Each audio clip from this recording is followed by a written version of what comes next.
pertaining to number 09-11, claims number of a Kenneth Jordan or a Amy Harrison. It's a number of 405-297-2451. Sir, I've just received a letter stating the fact that they had denied liability for blowing up the back end of my camper shell. I would like a reasonable explanation, the reason why that I was denied the city of Oklahoma not being liable for blowing up my camper shell.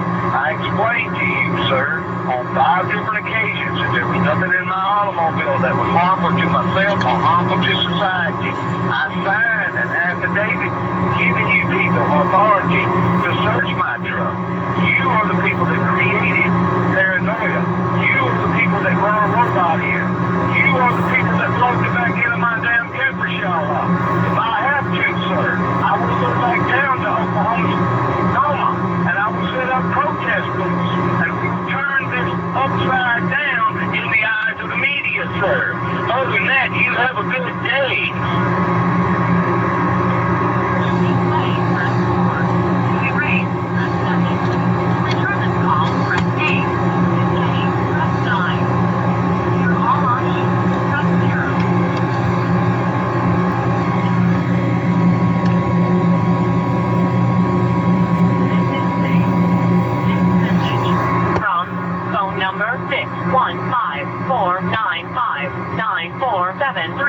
Received yesterday at 2:21 p.m. Bureau of Records 701 COL Calcord Drive, Oklahoma City, Oklahoma 73102. Let me see. Will Rogers 297-1170. And we've got all these other addresses and telephone numbers. But you know what? The most important telephone number I got is a Mr. Don Jackson, attorney at law, at 217 North Harvey, Suite 105, Oklahoma City, Oklahoma 73102. Telephone number is 1-405-232-9090. I felt like you people was going to wind up sticking screws to me, kind of like whenever you pulled my ass over and you wound up throwing me in jail over me supposedly running a damn red light that I never run. You people do have a habit of harassing the public. So it seems like that the people, the general society there in Oklahoma, as far as your townsmen, it seems like that they are right. That they do have a problem with their law enforcement community in Oklahoma City, Oklahoma. Whenever this is all said and done with, sir, we'll post this all over the internet, we'll Google it, and then we'll see what kind of mockery is made out of the Oklahoma City Police Department over them bombing a Tennessean the back end of his truck after he had already gotten a job in Oklahoma City, Oklahoma. We're going to see how embarrassing that this looks to your law enforcement community as far as your judges and et cetera up in that area. I'm ever so sorry that the Timothy McVeigh deal ever taken place to begin with. That was a very, very tragic moment in history of Oklahoma. That was a tragic history in the United States. But to pick on somebody like me that goes down there just to look around and to share my grievances pertaining to it, I feel like it's illegitimate, sir. Now, if you got any future comments to make, you know my telephone number hasn't changed. It's still 1-615-495-9473. And trust me, whenever I wind up sitting back down there in Oklahoma City, Oklahoma, I won't be calling you up and giving you a warning. I'll just pop down there with a handful of attorneys, and we'll turn your city upside down pertaining to what you people done, but put me all over your media for about 48 hours. You understand me? Is there any part of that that you don't understand? Because I can come down there and be down there in less than 24 hours if I deem it necessary, sir. So you call these people up and you try to make information with them to describe to them that this isn't just the average old Joe that was floating through Oklahoma City, Oklahoma. I've got telephone numbers. I've got contacts. We can post stuff on the Google. We can post stuff on the internet pertaining to what you people done. What you people done was wrong.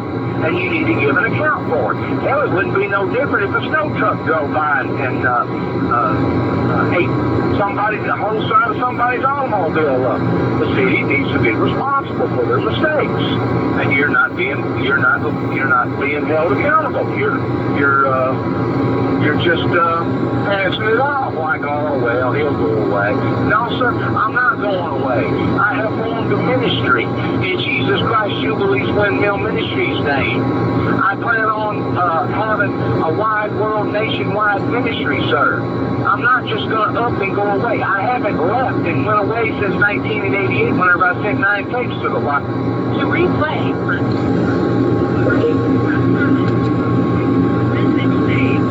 Next message from phone number 615-495-9473. Received yesterday at 2:34 p.m. This is Dennis James, Shuby Jackson again, Social 412, Queensville 794, birth 3/22/61, location Cook County, Illinois, downtown Chicago, St. Teresa's Hospital, mother's maiden name Jordan. The reason why that I dropped down into Texas was yes, looking for job situations, with me being an auto body technician, but I was also in the process of an investigation. I just got through recently, about 2 weeks before that, having 15 guns pulled on me up in Boone County, Kentucky. You can contact the governor of the state of Kentucky, Governor Shears, to verify this. It seems like that you people was on a witch hunt, a demonic witch hunt, which the system is demonic, and he was trying to hunt me down because I was investigating the whole primary purpose of reason why that Timothy McVeigh deal ever took place to begin with, which was a forerunner of what happened down in Waco, Texas, which was a forerunner of what happened in 1988 as far as the falling of the Berlin Wall. This was all part of an investigation, sir. Now, you can complicate things all you want, but you people was in the wrong by you provoking me in that area, and the next thing you know, you're sitting out there making a big shindig that closed down half of Oklahoma City, Oklahoma, bringing in all the cameras and doing all that stuff. You people imposed upon the ally. All I done was go down there and to share my grievances pertaining to what happened.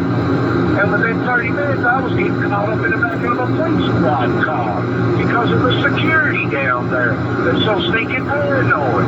Just ask yourself a question. Why would anybody want to blow up something that's done already gone? That was stupid to begin with. I mean, if I was snooping around over there at the new federal building, that may be a different issue over there. I tell you, you people are paranoid, in which I sympathize with you. I really do. Because what happened was a tragedy. It really was. And I wouldn't wish nothing like that upon anybody in any given situation. But to take it out on an innocent bystander such as myself, with me trying to relocate up into that area, I don't think that's fair at all, sir. I don't think that's fair at all. And as far as what you done by running me out of town after I had been working down there in Sand Springs for about 3 weeks up there in Tulsa, by you having your officers escort me out of town, that was another violation. we'll make that public as well. And I'm sure you'll probably sit back and you'll deny and you'll lie about that as well, won't you? As well as the rest of your officers. Sit back, you can giggle, you can laugh, you can snigger, and you can act like, well, we fucked that old boy, didn't we? No, what you've done, you have brought wrath upon your own heads pertaining to God. Vengeance is the Lord's, and God can go in there and He can wrap AIDS on you. He can destroy your city with tornadoes, hurricanes, or whatever. He can bring droughts. There's all kinds of devastation that God can bring up into your state because of the illegitimacy that has just recently went on pertaining to Dennis James Shuby Jackson. You better stop and evaluate what you've done, why you've done it, and you better be held accountable for what you've done, sir.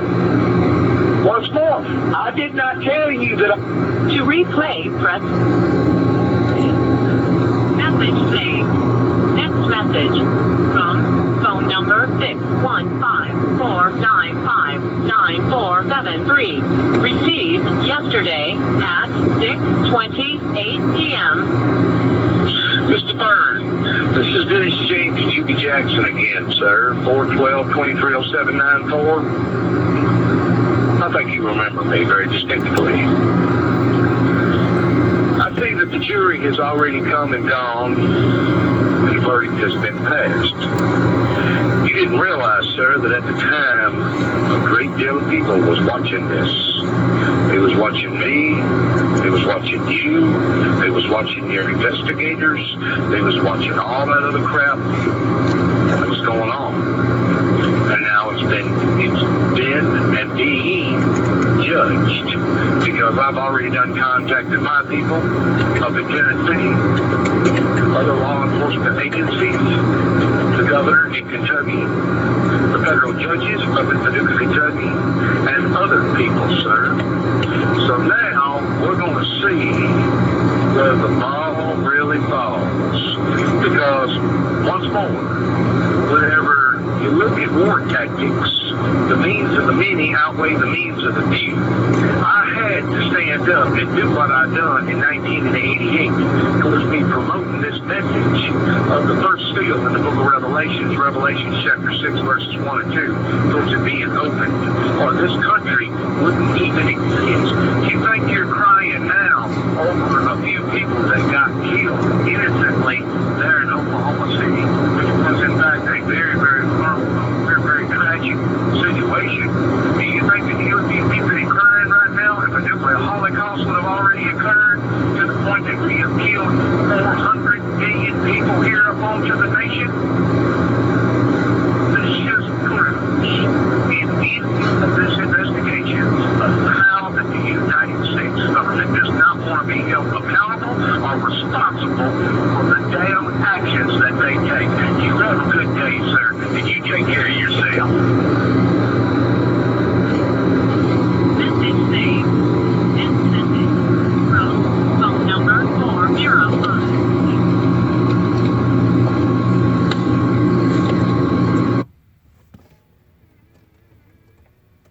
Okay, we've just heard a live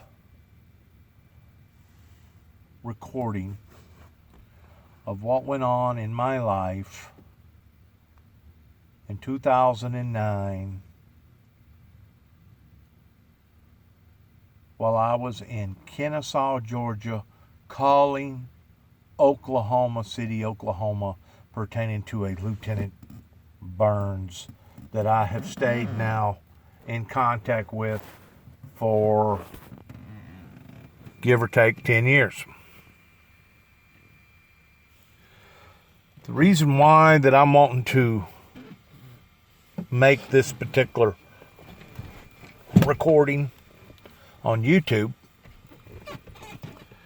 is I want to bring it a little closer to my viewers pertaining to just exactly what did go on in 2009.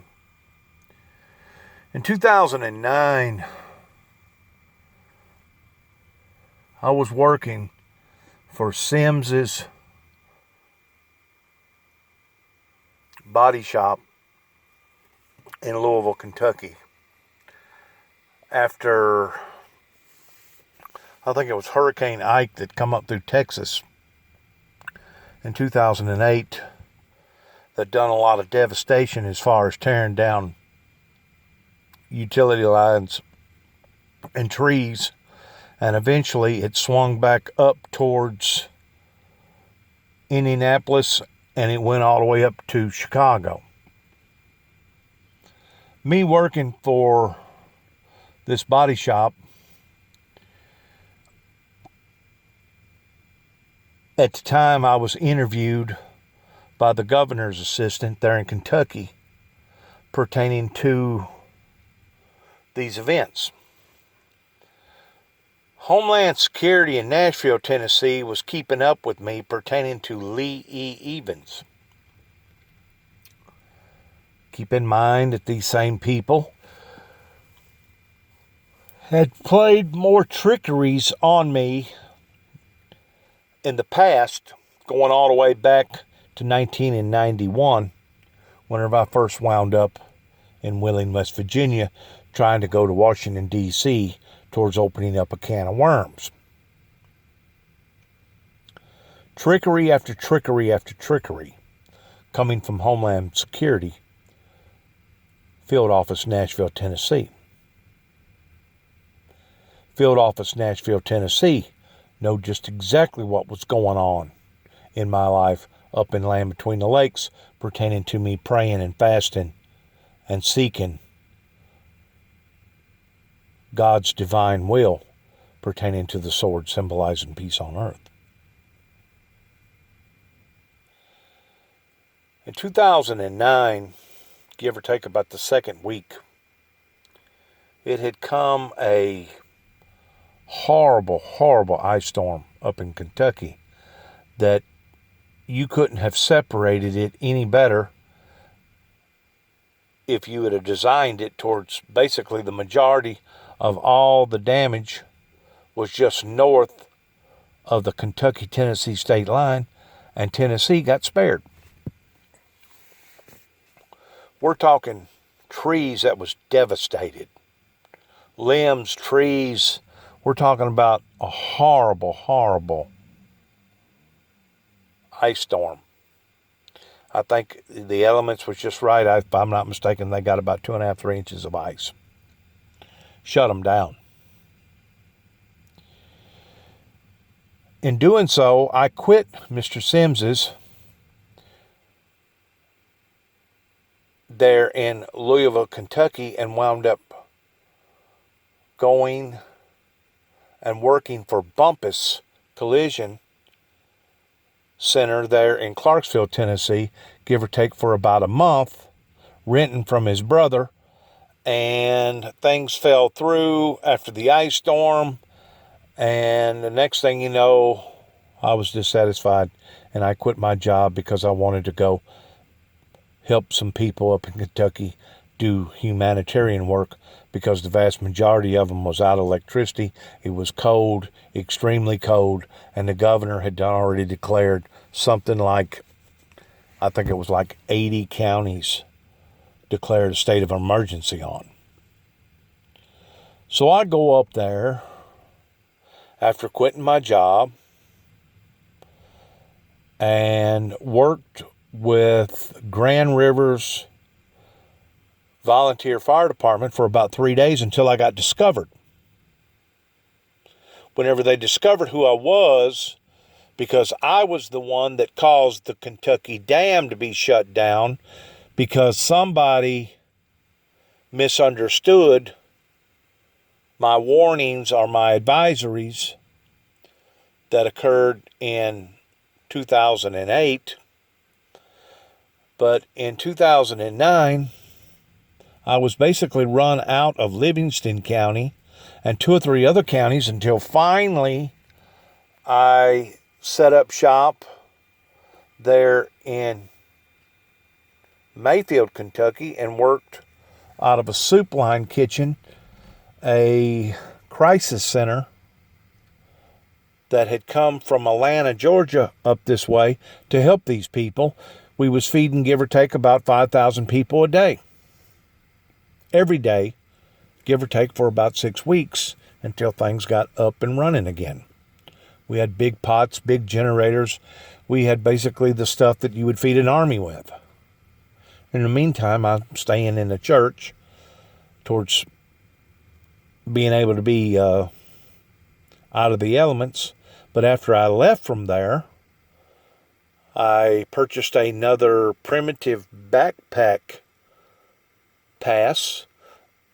And because the northern part of Land Between the Lakes was still shut down, I had to go to the southern part of Land Between the Lakes, which was in Tennessee, and remain camping for another 4 to 6 weeks during the month of part of March, the biggest majority of March, and maybe even a little bit into April. In the meantime, I leave from there and go exploratoring for work. I go all the way to Indianapolis, Indiana, and go all the way to the northern fringes of Indiana, where basically they was making all the FEMA trailers in 2005 whenever Hurricane Katrina hit. There wasn't no work. There wasn't no work in Indiana that I could scrape up. So I shot back down into Ohio. I went to Columbus, Dayton, and wound up crossing the bridge. Maybe it was Dayton and then Columbus. Wound up crossing the bridge there at Florence, Kentucky, and stayed with a group of people that put me up in a church, give or take, for about 4 nights.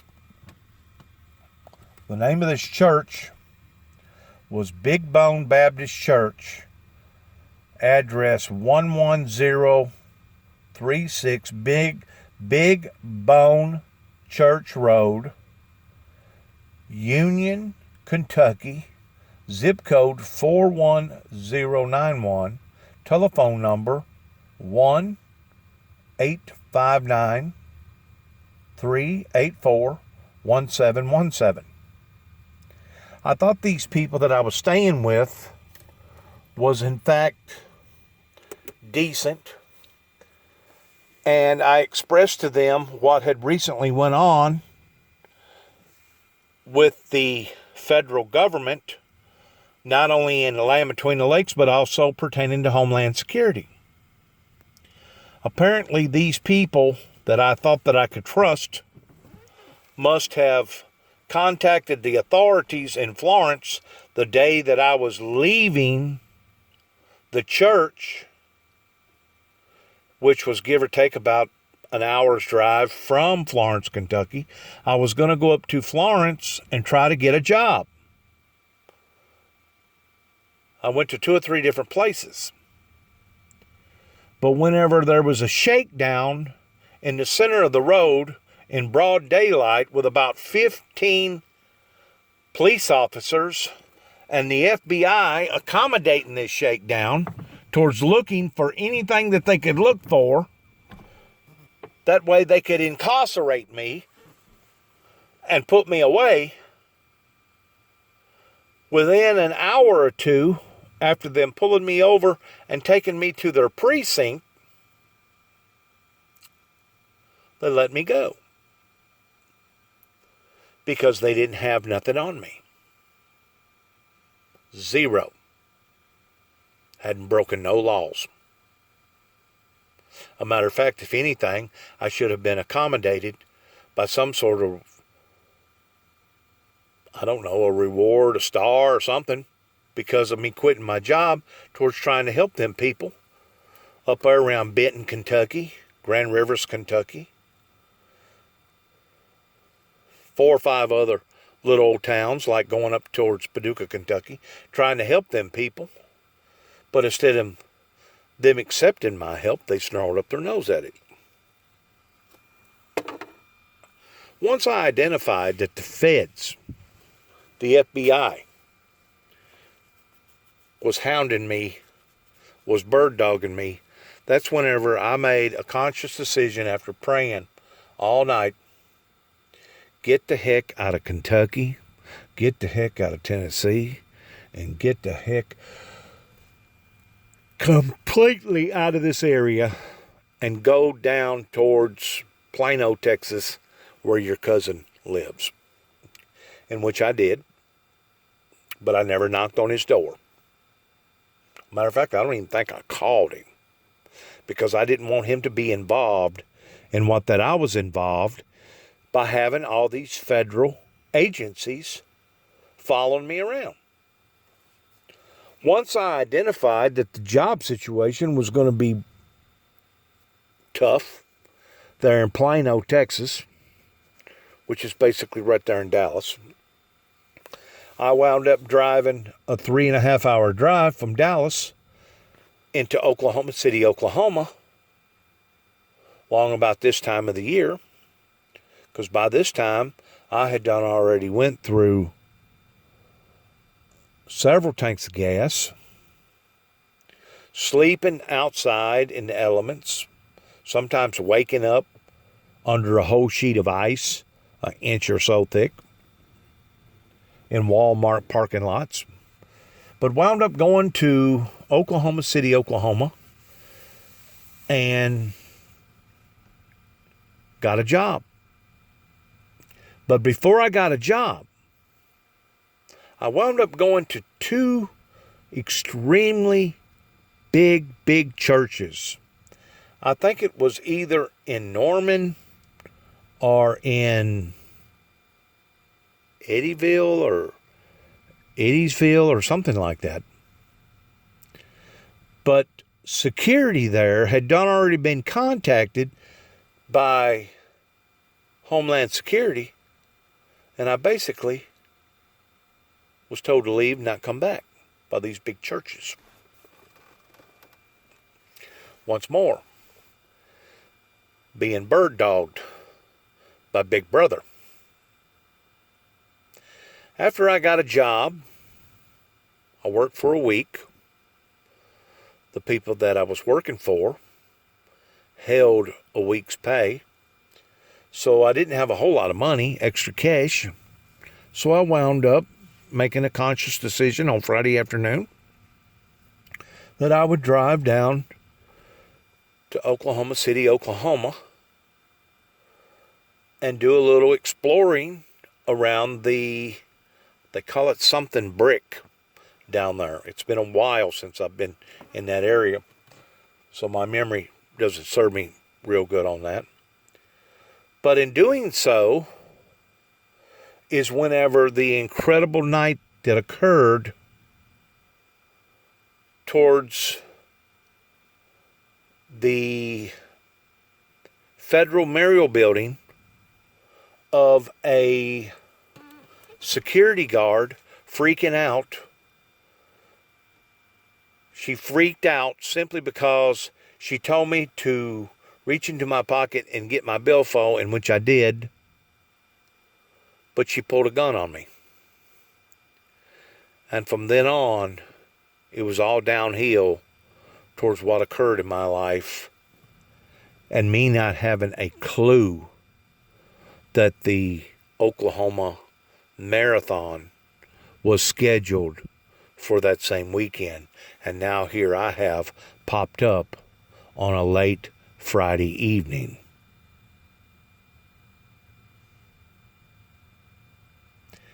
Didn't nothing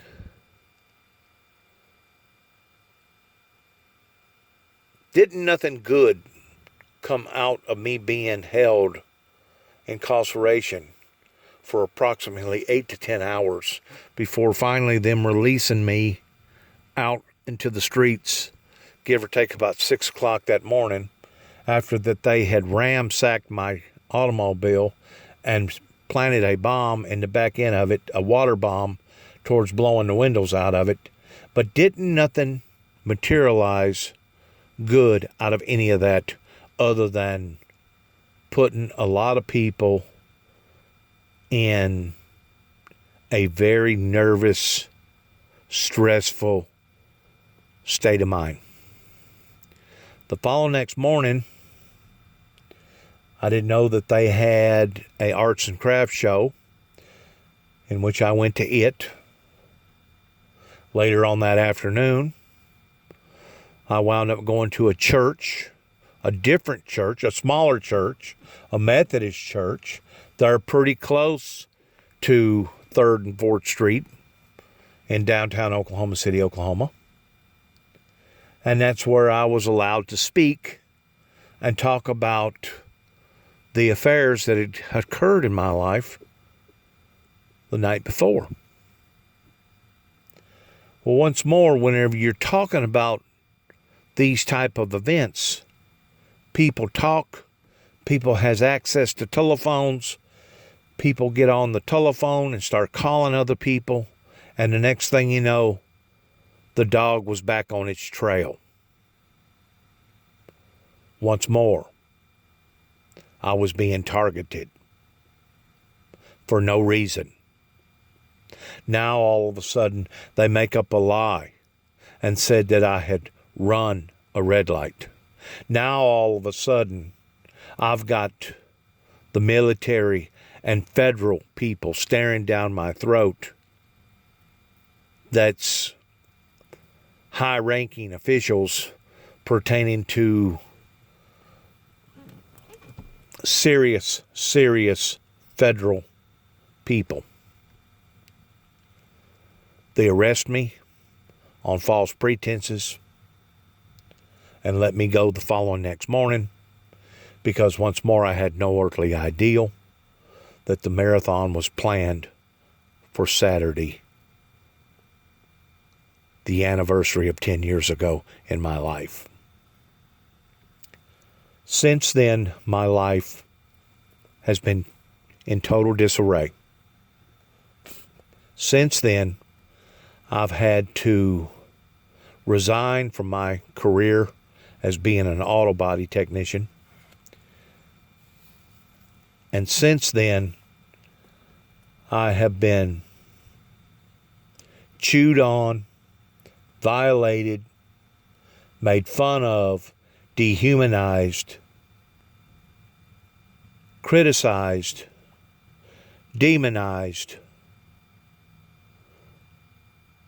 probably as much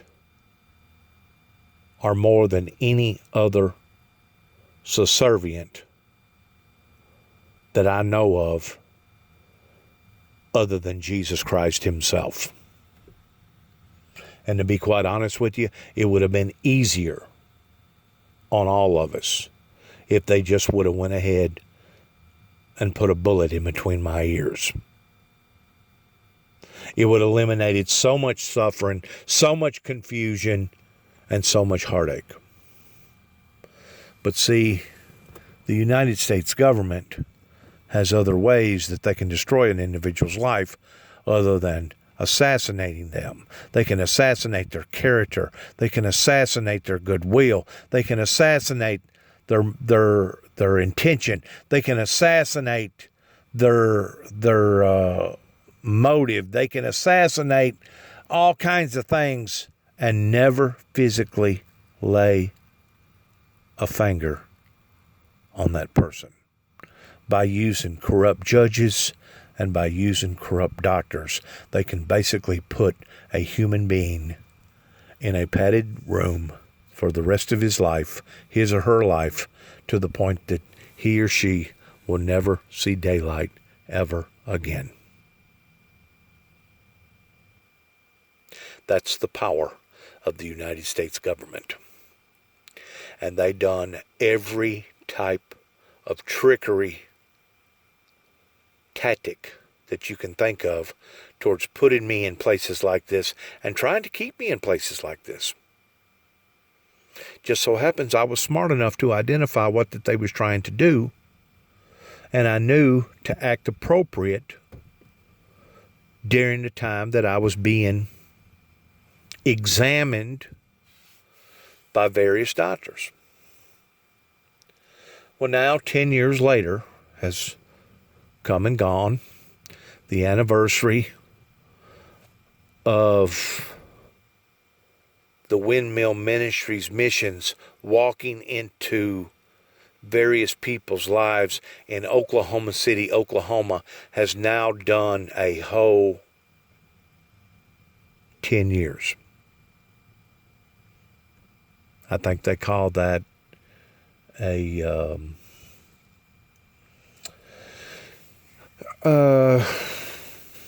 decade.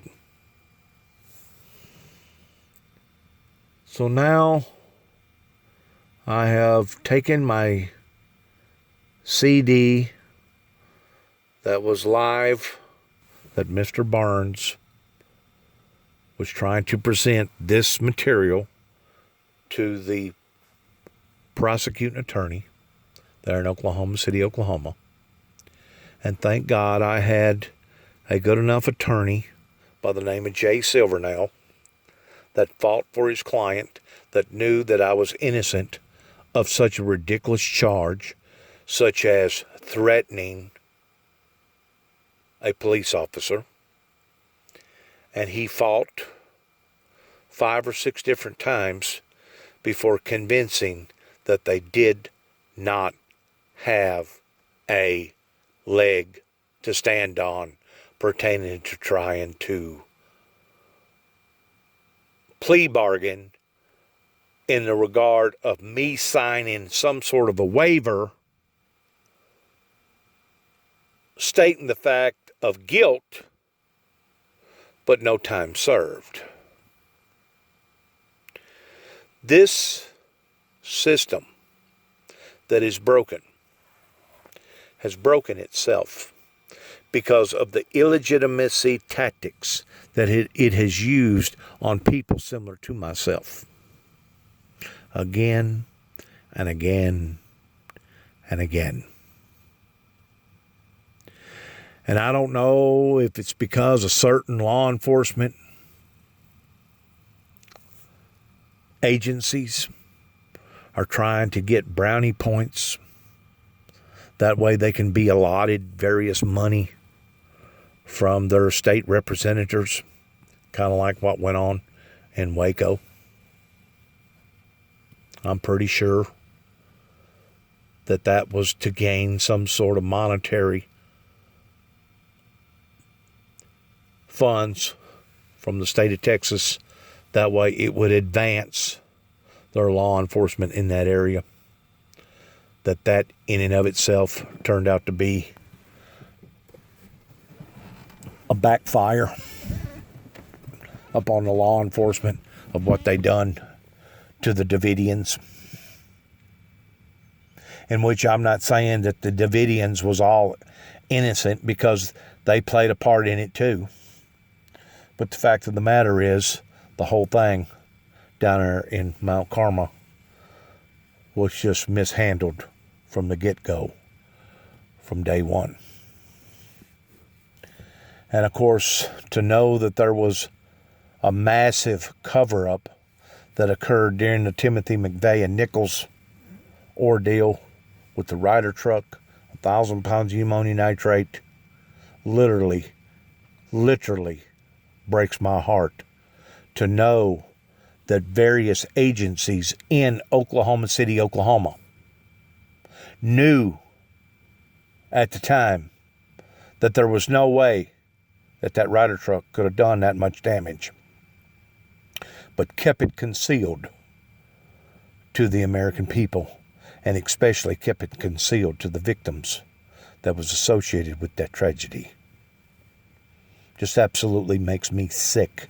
It breaks my heart to think that this country has become so, agencies has become so manipulative that they have to lie, cheat, and steal just to be able to survive. They've turned out to be nothing more than a bunch of vigilantes. Unappropriate vigilantes in trying to prove their point.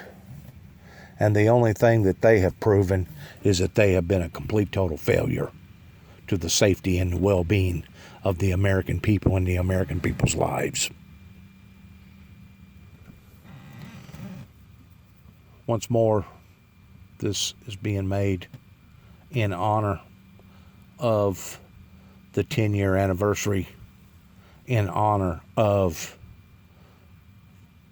one of the worst, horriblest homegrown catastrophes that the American people has ever had to experience, going all the way to 1995. Thank you for listening. Thank you to my viewers. And good luck to all of us. And shalom. And may God have